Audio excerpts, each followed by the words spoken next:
ఇది అన్నమయ్య జిల్లా 9వ వార్డు రాయచోటి పట్టణం యొక్క మున్సిపాలిటీలోని 9వ వార్డులో ఉండే దుస్థితి. డ్రైనేజ్ సమస్యలు, మెయిన్ డ్రైనేజ్ సమస్యలు ఒకటి. రెండోది ఏంటమ్మా, నీళ్లు. వారానికి ఒకసారి నీళ్లు రావు. డ్రైనేజ్ అంతా రోడ్ల మీదనే. వర్షం పడితే నరకమే. ఇది 10 సంవత్సరాల నుంచి ఇక్కడ పట్టించుకున్న నాదుడు, 15 సంవత్సరాల నుంచి ఇక్కడ పట్టించుకున్న నాదుడే లేడు. ఒక పక్క స్వచ్ఛాంధ్రప్రదేశ్ అంటారు. స్వచ్ఛాంధ్రప్రదేశ్ అంటే ఇదేనా ఏంటి?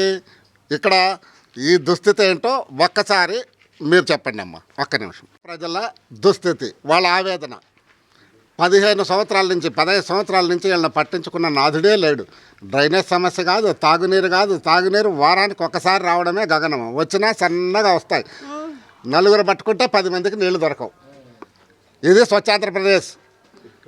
కూటమి నాయకులారా కళ్ళు తెరవండి.